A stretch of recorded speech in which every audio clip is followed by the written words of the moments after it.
So welcome to module 2, and I will be eagerly awaiting. Beck, have you sent me you haven't sent me your thing yet? Your success plan? No, I will send it after we I will have, yes. Okay, lovely. So what we're going to do, we'll talk about that in a bit of detail in our calls because, it's so much better to go through that. You guys all want really different things from your business. So we will be going through it on our calls. So make sure you guys have a copy of it. I'll print them all out so that I have them as well. These are the kinds of things I want you to really get printed up nicely. And Cass, you did do a really gorgeous job of yours. And Morgan, I haven't even opened your email yet, to be honest, but I will. And, that's the kind of thing that you can just stick up on your wall so that you're tracking yourself. And the thing that is really important about having your goals set, it's one thing to write them, and you often find it either a really daunting task or a really exciting task to write your goals. But if you're not reviewing them, it's the old saying, what gets, the saying's gone now. Basically, what you review gets changed. So what you're actually keeping track of is actually what you're going to make a difference in making change in. So it's really important to always be reviewing them all the time. So we will talk about getting that up and running and what kind of systems you guys can use as well to make sure that you are tracking for your sales and your recruitment goals, which are the most important things. So we will move to the next slide. I just wanted to just keep flicking this up every time so that you guys can see what we're covering. We talked last week about having that manager mindset, and I hope that you've all gone away and really thought differently about your business. I've seen a lot of difference just with you guys on the Facebook group, just a difference in the way that you're actually speaking and communicating with people, taking a bit more charge, being that go-to for information, things like that. That's really great. I've also seen a real difference on some of your Facebook pages as well. A lot more activity is coming up in my newsfeed. So that's really great as well. So all of those things are really great starts. And even the, naming your team, I think that in itself creates a huge mindset shift, which is fantastic. Today we're going to talk about the art of sponsoring. Have you guys all got your little booklets printed out ready? Yes, woo. Okay, I'm just going to let you guys write on that as you wish. It's your scribble pad. I do it just so you've got a little bit of structure for your note taking and things like that. And there's a little bit of an activity at the end, which I'll talk to you about, and I just pop that in there to make it a little bit easier for you. So what I wanted to say about the art of sponsoring is your income is determined by two things. It's how well you can find the right people to join your business, and it's about the support that you give them to build their own teams. They are the two big things that will determine your income. And that's got nothing to do with sales. You're going to sell, or you can sell, or you're able to sell any day of the week. But where the big money is in your team and in your downlines. And one is finding the right people to join that team. And two, you might need to work out how you can help them and to drive them and duplicate yourself to help them build their own teams and create their own success. Because let's be honest, the more successful our team members are, the more successful we are. And that's the number one thing. So you're now in the art of mentoring. You're in the job of mentoring somebody. You're in the job of actually upskilling your team so that they can be at the highest producing level of income that they can be so that you can benefit. And that's the bottom line of it. You can sell any other day of the week. So getting prepared to sponsor. So before you actually go out and sponsor, I know some of you have really been, either already just sponsored your first consultant or you're about to really just come in on that. Have you revisited your goals? Are you on track for how many people that you should be speaking to a week about your business? Have you identified your available business opportunity appointments in your diary? So if you don't actually schedule your availability for those in, how are you ever going to hold them? So please make sure that you're always looking. I like to look in the next month ahead because let's be honest, if it's not booked in within the month, it's not booked in. That's as far as I'm concerned. That goes for parties, anything. So when we get to this week, you're now looking at the fourth week and going, when am I available to speak with people about the business opportunity? And you might only put half an hour here, half an hour there, or you might have a whole 3-hour block one morning where you decide, I can actually meet with as many people as I can at that point. When you don't have a business opportunity appointment booked in, but you have allocated the time, get out of your house, go and have a look, go around the street, see who you can talk to, see who you can meet. There are people everywhere. So see it not just as a, okay, well, I've put aside between 9 and 10 a.m. to meet with someone about the opportunity. Okay, you bummed out, you didn't actually get the appointment. I'm going to go out and actually rustle up that interest in my business. So actually put it aside as business building time for yourself. And we are going to talk a little bit more about where to find people in the next module. But it's pretty self-explanatory. You walk out your front door and there are people. So people are everywhere. Are you establishing yourself as a leader? And that's what we talked about last week. Are you already in that mindset? Are you already deciding that you're a leader? This is what I'm doing. You know, are you actually letting people view you in that light? So make sure that you're thinking about that all the time. Are you establishing yourself as the expert in your industry? This is, you know, very relevant at your parties where you are the go-to person. You want to have as much knowledge as you can about your industry. You want to make sure that people are actually seeing you in that light. I had a phone call 2 weeks ago from somebody wanting a PASH party. I haven't done a PASH party in 3 years.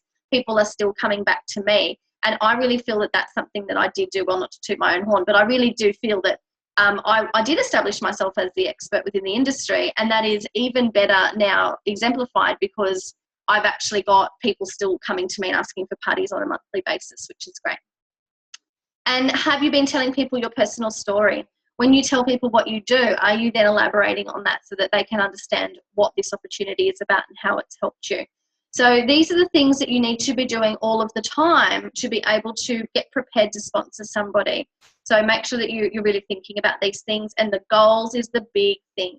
If your goal for every single day is to speak to one new consultant lead, book one new party, and contact 3 upcoming hostesses, if that's your thing to do every day, have it on somewhere where on the wall, on the mirror, you know, have it somewhere where you can actually checklist those things so that you know that you're doing them every day. Always come back to your goals.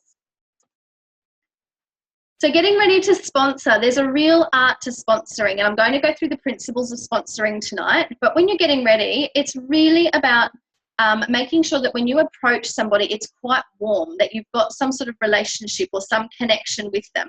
I hope you're not laughing at me, Beck. I'm looking at you. Tell me what you like. The first thing on the list is what I did to breathe. Oh, fantastic. Well, let's talk about that. I'll talk about it. Ambushing somebody out of the blue is like, it's like just sneaking up on them at a line somewhere and going, hey, do you want to do this? And they don't know who you are, what you have to offer, what you're about, what your story is. They don't have any understanding of it at all. You haven't warmed them up at all, okay? I quite like analogies. I suppose it's like putting your kid on a 2-wheel bike and pushing them along and say, go on, ride your bike. They haven't had any warm-up. So try to avoid ambushing somebody out of the blue. When you do approach somebody, you need to have a connect with them. You need to make sure that there's something that you've done or a conversation that you've had that helps you to lead in very naturally into that conversation. So it could be that they've been to a party before and your connect is going, you know, oh, I remember you from Sally's party. Yes, oh yeah, and how are you enjoying your products, blah, blah, blah. I was actually thinking that you would be really great at doing this, or I know that you were interested in more things. Did you know you could actually get 40% off as a consultant? So having some sort of connect is really important so that people don't feel like it's just coming left wing to them.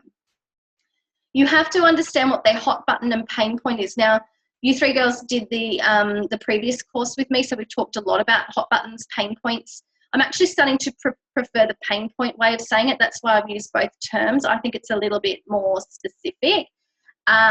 But knowing what their pain point is, so that if you know that in a previous conversation, they have said that they've got a $5,000 credit card debt, that's a massive pain point for them.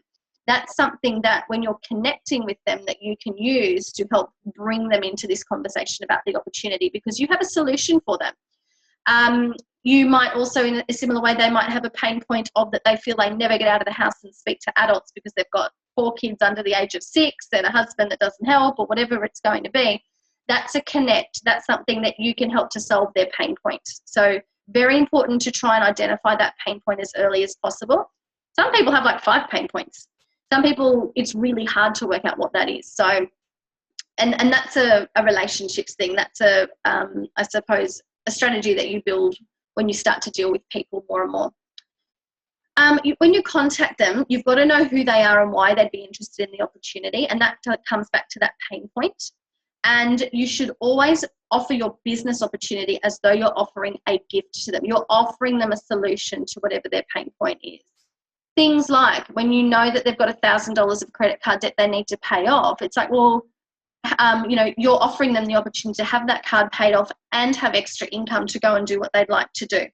We will talk about not making promises a bit later, but just to give you the idea, it's really important that when you're offering the opportunity, it is a gift that you're giving them. It's not something that you should plead for them to do. It's not something that you should try and manipulate them to try and change their mind about doing. It's a gift. You're actually offering it in a way that makes them want to say yes. Who doesn't love gifts? I love gifts. Okay, so we're just going to go into these in a little bit more depth. So you do have a spot where you can write these down if you wish. And these are the principles of sponsoring. Did you want to say something, Beck? Oh, yeah. Of course I did. I'm always bloody raving on. Also in that last point, like offer your business as a gift and a solution. Yes. While you're doing that, like if they're a bit hesitant, offer them the support and the training. Tell them that you'll be there with them 100% the whole way to support and train them and give them the tools that they'll need to hit their goals. So absolutely, that's working for me. And you know what? You were new at this once too, Beck. And, you know, you have to use that and empathise with them to help them to understand that, you know what, I was new once when I did this. When I started, I knew nothing. And now I'm sponsoring consultants and helping them build their own dreams and their own, you know, little empires of whatever they like. So it is really important to make sure that you do talk to them about what you're going to be able to offer them. And so you're absolutely right. That's very, very, very important. All right, I'll shut up again now. You don't. Just I'll see when you unmute yourself. So right. Principle number 1 is identifying the pain points and the hot buttons, which we've talked to death about, but we'll go through it again. Everyone has a hot button. It mightn't be a black and white, I have a need and I need a solution. Sometimes it can just be, you can actually see that someone is a really ambitious and driven person. That's someone that you want on your team. You might see that the person has particular skills that you're looking for, and we're going to talk about this more in the next module as well. But having a think, sometimes it's not just as obvious as I have a problem and I need to solve it. Sometimes it's just an opportunity that you see as a hot button. It's not necessarily a pain point. You have to decide what it is. You know, and these are a bit of the questions that can help you here to work it out. Does she express concerns over something in her life? Is she concerned about not having enough money to do Christmas? Is she concerned about not being able to pay off her credit card debt because it just keeps growing? Most people have financial hot buttons or pain points. If they need money, if they don't need the money, often they want the money because they want to be able to do something special.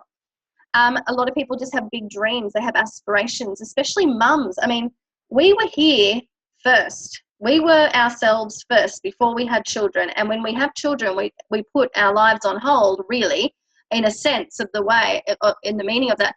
As mums, it then becomes all about our children. And it's like, a lot of mums, and not all mums, but a lot of mums are happy to put their big dreams to the background. And, you know, and what do? Wait 18 years until they move out and then maybe pick it back up again. This is my big thing with my business, is teaching mums that they can keep dreaming big in their life and keep doing stuff and be a great mum at the same time. So sometimes the women that you're approaching might be people that just have really big dreams. Obviously, people have a lot of family hot buttons. They have children and they want to have some adult company, or they might, you know, not have any friends. They've moved to a new town or something like that. They want to actually have something to do with their family, or they want to pay for a holiday for their family or something like that. And other people just have freedom hot buttons. They want to have the opportunity to build a life they love. And, you know, there's no boundary on that freedom because you choose your income and you choose the business that you want. So sometimes people have that. So they're kind of the different kinds of pain points or hot buttons that you might come across. But it's about identifying them and being able to use that in a conversation that's most powerful. Principle number 2, stop talking, start listening. I'm talking a lot, but I am still listening, so I'm watching your faces. Basically, your job is to shut up and listen. Let her tell her story. Empathize with her as she's telling it. The more that you say, the less she will hear about the opportunity. You have to make it all about her. And the more that you listen, the more you're going to understand about her situation. So it's very important in that first business meeting or that first opportunity that you guys have to meet, that you let her do most of the talking, because that is the most important part of the entire process. If you don't understand what her needs are right from the start, when she's been in business with you for 6 months, you still will not know how to help her or help incentivize her to get to the next point in the business. So it's very important. That is the most important thing. What are her ambitions and circumstances, which comes back to her pain point? Empathize with her. Say things like, and if you want to write these sorts of things down, I understand I was just like you then, or I remember a time when I felt the same way, or I too was in that situation and this is what I've done. Or you might go, do you know what, so-and-so on my team has actually experienced that herself. Using words and phrases that help them to know, okay, this person's listening and they care about me. Because when you build the relationship, the trust comes in, and that's when you can sponsor really effectively. Offer your personal story. And often, like we talked about last time, the personal stories might be, yours and hers might be really similar. So it's really important as part of that empathizing sort of strategy that you are doing that. Listen, just keep listening. Offer to catch up again, because it's usually on the second or third business meeting that she might actually sign that paperwork. It's very rare that someone will just go, hey, I want to join your team. I mean, it does happen, but I find that the people that are more flippant in probably just jumping straight in tend to not be the best consultants long term. That was my experience. You might have a different experience. Mind you, you might have, remember we talked about Nora in the last one we talked about Nora. Nora was watching Mel for like 6 months or something ridiculous before she approached her and said, hey, I've been watching. I really would like to do whatever you're doing. So really important that you do offer to catch up and you keep booking in those appointments again with her.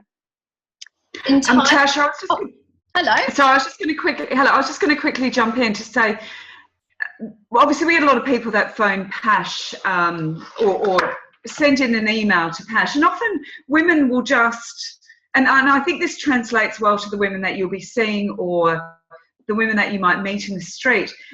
It's really interesting. We'll often get these inquiries, and we'll phone them and say, look, we've got you inquire about wanting to find out about Pash. Just wanted to give you a call, let you know we've sent you some information. Just wondering what your inspiration is. What are you looking for? And we have a conversation. It's quite interesting, because a lot of times women will inquire about wanting to do their Pash business, and they don't. It's almost in what they don't say. Like they almost don't really know, but obviously they've made that connection for a really good reason. They've obviously decided to inquire, and it can be quite hard to get the information out of them. You really do need to listen, and eventually they'll come around, and you pick up that their pain point is, they really do want to earn some extra money, or that they're a bit worried that, the business might take up too much of their time, or whatever it might be. It's in the listening and trying to draw out the information, and then often we'll find, by just you providing them with a bit of information and listening to them, they'll discover that actually this is a great idea, because we've answered their questions. So I think that's such a good point. You really do need to keep listening and asking the questions and allowing them to come out with it. Absolutely. And sometimes the questions that you can specifically ask are around her fear points as well. If she's umming and ahhing, or you're getting the gist that there's going to be a hesitation, you might say, what's the biggest thing that scares you about joining the business? What would be your biggest worry? What's your biggest concern? Because often when you can ask the specific questions, you're going to get the objections straight up. And what that means is that you can address them really well right from the start, rather than getting 2 weeks down the track. She's signed the paper, she's on the team, and she's not doing anything, and you can't pinpoint what's going on or why, or has she had a change of heart. You can actually get right down to the specifics with her. So even though we're doing a lot of listening, it's about asking the right questions, and that's something that with practice you will get used to, and try and get the objections out on the table straight away. I actually heard a really good saying the other day. I don't know if I put it in the modules. It was excite and invite. We'll come back to that. It's about exciting her and then inviting her. So I really liked that term. That just popped into my head. Principle number 3 is it's not about you. Now, everyone loves to talk about themselves. Okay, everyone does. And when you meet someone new for the first time, you will find that they're far more receptive to what you have to say, like maybe you're at a party or something, or maybe you're at a friend's barbecue. If you ask them a lot of questions about themselves, they'll talk forever. But when you're first meeting with someone about the opportunity, it's not the time to be talking about you. Not to the point where it derails what the purpose is. Obviously, they want to know about you. They're interested, and that's really great. But your first communication should be about gaining the information, not giving it. And I'm talking about not bombarding them with too much information. You've got to show a genuine interest in her life and make that connect. We talked about the connect earlier. And in turn, she'll be interested in what you have to say as well. In your personal story should be used in alignment with empathy, not as a hard sell. And what I mean by that is we're just exchanging stories. We're just exchanging information. I'm not telling you so that I'm going to make you sign up. She has to want to come to you, to the fence line. Don't bombard her with technicalities. Now's not the time. We're really, it's something that we all will do. And I know I did that. Remember I told you that story about how I just went to this lady and she was like, oh my God, get away from me. Don't bombard with the technicalities. You don't want to talk about, you know what, you can make, 20% when you sell this much money, then you can go up to 30%, then it goes up to 42.5%. Too much information. You don't want to bombard with too much information because that's just like, I can't handle it. We were just talking about how I need to pay off my credit card debt and now we're talking percentages and figures. It's too much. So really important to try not to bombard with any technicalities at that first meeting. It's about gaining the information. Leave all those details for your training opportunities and leave her wanting more. You want her to walk away and go, do you know what? I really feel that this is something that I can do. I'd like to go back to you and have a conversation about how we might be able to make this work or whether it will really suit my lifestyle or something like that. You want her to be able to want to come back to you rather than you keep chasing. So that's something also to consider. Number 4 is it's all about heart.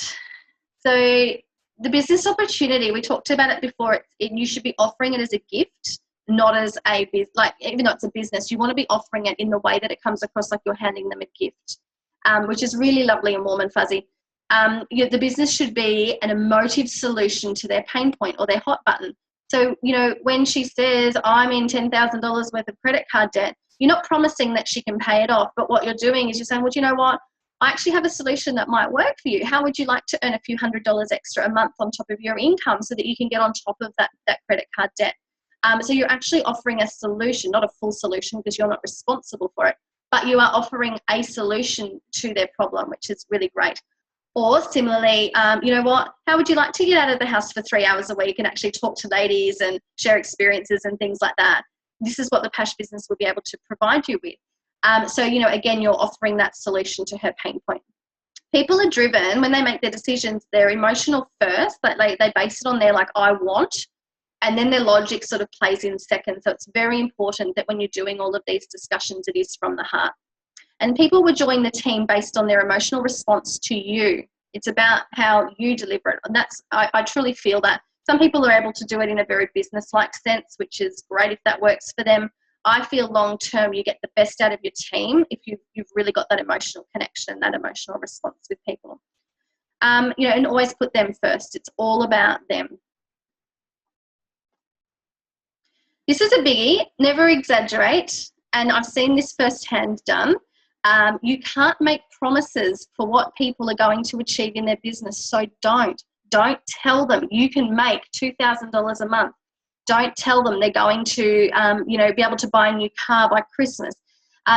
These are things that they may be able to achieve if they were willing to work really hard, but it's very important that you don't tell them that they're going to earn a certain amount of percentage of income or whatever, or commission or whatever it is.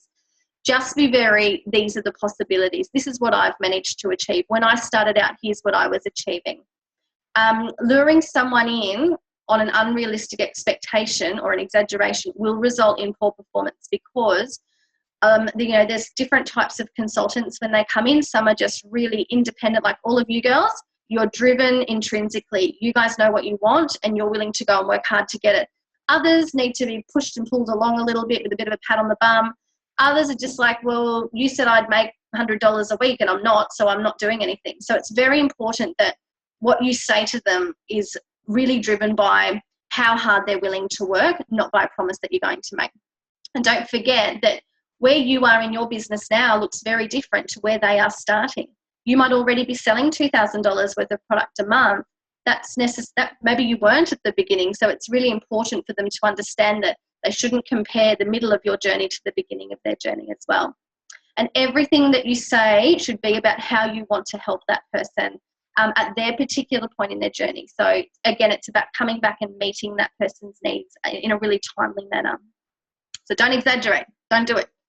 Don't make promises. Now, we talked briefly about this before we pressed record on the thing tonight, on the webinar. Keep filling your cup. Morgan, you talked about wanting to have 10 consultants in your downline one, which is fantastic. But don't forget, and as you've recently experienced, they will come, they will go. They will be there, they'll be active, they'll be inactive. It will come and go, and it depends on her circumstances. Okay, maybe work's really busy at the moment.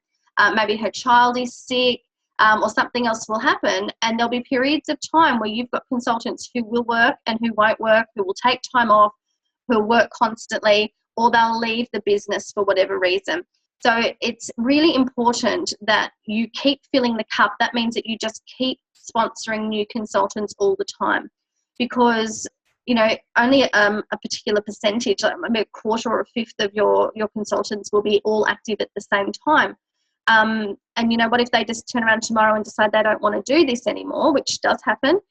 You need to know that you've got new people coming through that you're training and are going to be your frontline in your business. So keep sponsoring all the time. Don't feel that once you get to a certain number, you can stop, because you'll be left with, very few people in the end. So keep going. Principle number 7 is just start. I wanted to write something else there, but I didn't think I was allowed to swear. So just start. Just start sponsoring. You're ready, and you want to take people on a journey with you.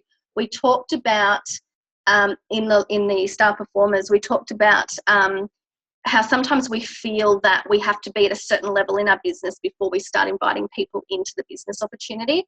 It's not that. It's like, you know what, I'm on my way to executive manager. I'm actually going to achieve these things. Come on this journey with me. It's about taking people with you, learning as you go, and supporting one another so that you can all achieve what you want to achieve. So don't feel that you have to wait until you have, a certain amount of money in the bank, or you've achieved a certain amount of income, or you've sold a certain level of things. Just start now. Your enthusiasm will outweigh any knowledge that you need to have in the business. Okay, you're not ever going to know everything about every product. You're not going to know everything about the business, but your enthusiasm will outweigh everything else, and that's what people are really attracted to. Learn as you go. Always seek to learn more. It was really great to see a couple of you girls getting on the Party Plan 1, 2, 3 webinars, and a few others. I think that's fantastic, because everyone, all of those people, Michelle Cunningham is another one. If you haven't looked at any of her YouTube videos, she's incredible. She's a Mary Kay consultant from the US. Big business builder. Get on to and look at their YouTube videos, see what they're doing, because if you're always learning more, you'll always do better. And nothing builds confidence like success. When you're able to speak confidently about your success, that's where that enthusiasm is. So just get started and take those steps to really, push yourself along and build your confidence. Principle number 8 is walk the talk. We're going to talk about duplication in a further module, but it's about when you're the manager, when you're the leader in your team, you need to be doing what you expect your team to be doing. No one's going to do as much or more than what you're doing. You have to be the pace setter. If you expect your girls to be aiming for $1,500 a month in sales, or whatever it is that you're doing, you need to be doing $2,000. You need to be at least matching, if not exceeding, whatever you expect them to do. If you want your team to sponsor, you've got to be sponsoring more than they are. You've got to show them the way to do it. Because if you're just like hit and miss, and you might do 4 parties one month, 6 parties the next, and 1 the following, why would your girls think that they need to do the same, like have a certain standard that they're going for? Why would they value that? So it's very important that right from the start, when you sponsor, that you're talking to your girls about what you're doing and helping them to set goals to whatever standard or whatever heights that they want, so that they're also aiming for it as well. I used to offer, I think it was a NIA I used to offer for anyone that could beat my monthly sales, and I did it once. I had to pay up, which wasn't, much fun out of my commission. But what it did was it really there were a few really competitive girls, and they really wanted to beat me. They wanted to knock me off. So, I had that going thing. I think I had to provide 1 NIA at one point. But, just something like that to keep your girls incentivized and moving. You can do that with anything, sponsoring, party booking, sales, anything that you want. You might even have a product, whoever sells the most amount of product or something like that. Keep walking and encourage others to walk with you. It's a journey. So business tools that rule. When you're out and about and you're meeting new prospects and you're, in the park with your kids and you're talking to the mum next to you or whatever you're doing, don't forget all the things we just talked about, listening and doing all of that, sharing your personal story. But these are the things that you should always have with you, I feel. So you've got all your things down the bottom there, like your business cards, your catalogues, your flyers, and of course your diary. You need that with you everywhere you go. But you've got your listening ears on, you've got your fabulous self and your personal story, and you're ready to share it really confidently. And you got your radar out for those pain points, okay? You might just listen on your first thing, and when you go back to the park the next Saturday, then you might feel confident in actually, approaching that person about the opportunity. But, that radar has to be on all the time. So make sure that you've got these business tools with you at all times when you're out, because you just never know who you're going to meet, and you need to be ready to have that conversation with people. We're at the end. So there are a few things. On your little booklet there that I've done for you, I've got a little space where you can write some details of 4 people that you'd like to offer the business opportunity to. Now, next module, we're going to talk even more in depth about generating leads and what kind of leads you should be looking for and where to find them, all that sort of thing. But for now, have a just think about 4 people who you'd like to offer the business opportunity to. So Beck, Bree's sitting next to you. She should be the number 1 on your list, okay? Hi, Bree. So, write that person's name down. What are their pain points? What are their hot buttons? What do you know about them? Maybe they've got a birthday in the same month as you. I don't even know if that's a connect, but maybe it is. Maybe that's something that you can actually go, oh, did you know my birthday's in March too? I don't know why that would be relevant, but it might just be something that might kick off your conversation. And I want you to go ahead and create 6 business opportunity meeting times in your diary in the next 4 weeks. That is on top of whatever you've already carved out. I want you to find 6 more minimum half-hour blocks of time where you can concentrate on business opportunity meetings. And like I said, if you don't have a meeting scheduled in, you've scheduled that time to go out and find new prospects for your business. So that might mean getting yourself up off the lounge, popping on your lippy, getting in the car and going down to the shops and going shopping in the expensive handbag shop where you're going to meet the retail assistant, and that's really nice. So have a think about scheduling that time so that you can go and meet people. They're not going to come knocking at your door, so you've got to get out of your comfort zone and meet them. So you've got to seek to fill them as well. And in our one-on-ones, we're going to be talking about this week how you're going with approaching new prospects or people that you already know who you'd like to offer the opportunity to. And hopefully by now you've all been able to go out and do that because, we're a week in. Okay. So that's it for today. Jo, did you want to have anything to say on our topic today? Of course I do. Can't help myself. Okay, just quickly before we go, my darling passionate consultants, just a couple of really quick things. Loving the energy, loving that every time I speak to each one of you, you're talking to me about people that you're engaging with and amazing things that have happened, like you've spoken to people and they're interested in joining your team. Amazing, isn't it, when you put it out there what happens? So I'm loving that. Love to see all your team names. So please get those fed in, because I really love to see what you're calling your teams, and I've heard from a few of you. And the other thing I wanted to say was, who's up for a challenge? Anyone? Me. Yay, okay. Right, so here's your challenge. We're going to have a bit of a leaderboard, a bit of a competition going, ladies, okay? So here's how it's going to work, and there is an incentive, all right? So we have, and I'm going to send something to you tomorrow, but basically how this works is it's all about helping your business build. As you know, we get a number of potential consultant leads that come into Pash, and we also have quite a few consultants that have been inactive for some time. So I'm going to send you through a bit of a challenge, and we're going to do a bit of a leaderboard through the Facebook group. So when you've achieved, I want you to post so that you can get your reward. So you've said, Tash has put your coursework here as identify 4 people. So I want you to list their names. And when you've done that, I'm going to send you some leads, right? And I'm going to give you a reward for every lead that you speak to. There'll be like a points thing going. And if you get somebody over the line, there's going to be some really good rewards. So including these people will go into your team. Now, I might give you 20 leads and you might get one over the line, but that's one additional person that you're actually going to get into your team and get you one step closer to reaching your goal of becoming manager. So, and the rewards will be around new product, free products, okay, from the new catalogue. So who's in? Ooh. You in? Yeah, you're in, Tash. Good. So I'm going to send you a note around tomorrow. I want to see you guys onto it. I want to see you posting when you've spoken to people. I want you to go boom, and let's get some energy happening and get on a mission. Okay. Recognise that the 10 calls you do might reach one person, but that one person might be the one that wants to join your team. All right. So you're all going to have the same opportunity. What I need you to do first though is identify your 4 people that you want to offer the business opportunity to. As soon as I get that information, I'll send you your leads. Beautiful. Okay. I'd like Hey, to Joe. that, if you don't mind, is you know, with the new leads that Joe will send you, because you will get your 4 people and you will get your leads. I want you to have a think about how you're going to keep track of the conversations that you have with these people. You can do it through an Excel spreadsheet. You can do it. I used to just have a folder and have it alphabeticalized with their name, and I would put the date and what we talked about.